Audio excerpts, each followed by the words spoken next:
Okay, this video is called "How is the Human Body Like a Car?" and it's really a way to, teach people, especially people that are relatively new to, eating healthy. Basically, your body's like a car that you keep for life. A regular car that you drive, you can trade it in when you want, but your body, you got to keep it for life, and it's so obvious. You're given, let's say, a Porsche, and that's your body for life. And so to put regular gas into it is just stupid. And most people simply don't realize that. I think it's partly because when you're young, you can almost eat whatever you want a lot of times and seem reasonably healthy. But, Americans do not age well. It's pretty routinely to see cognitive slowing in the 50s and significant cognitive decline in the 60s. And I deal with a lot of people in their 60s, and the majority of them, they're kind of mentally slow like a cow. Hi, oh, that's nice. They don't got zip and vitality and zest to them, the average person. So you don't want that to happen to you, and it's pretty obvious why. I mean, imagine you're given a Porsche.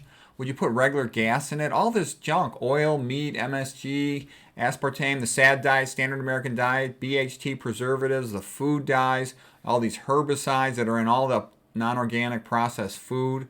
And then things like on top of it to put tobacco, alcohol, caffeine, MJ. It's insane. It's just incredibly stupid. Most people, life's tough enough even when you do everything right. When you destroy yourself, you're going to be fat and sick and stupid.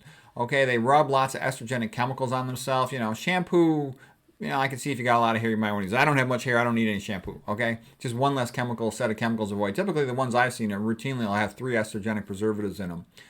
Deodorants, we talked about that, increasing breast cancer risk. All these, any personal care product you put on your body is probably going to have estrogenic preservatives in it. And a lot of things you don't really need. You don't really need laundry detergent. I just do my stuff in hot water. You don't really need dishwasher detergent unless you cook with oil. I just rinse it out.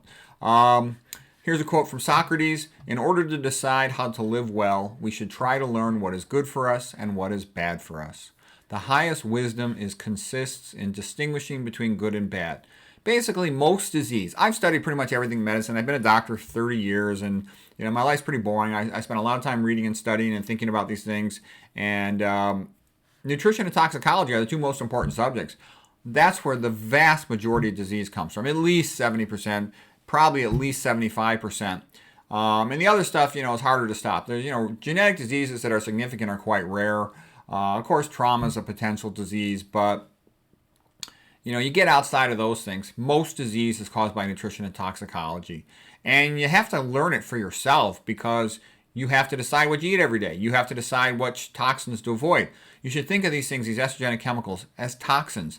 Tobacco, alcohol, caffeine, MJ, they're all toxins, all right? And never listen to popular media sources because they're always going to try to sell you something. I'm just trying to, show off what a great doctor I am and trying to save all you guys. I feel sorry for you because I know what happens to you. It's not a pretty sight what happens to the American public. It's sad. It's pretty awful what happens to people as they get old in this country. So I'm trying to help you, protect you from all that. My goal is to try to avoid needing anything, from the system, so to speak, to the extent that that's possible,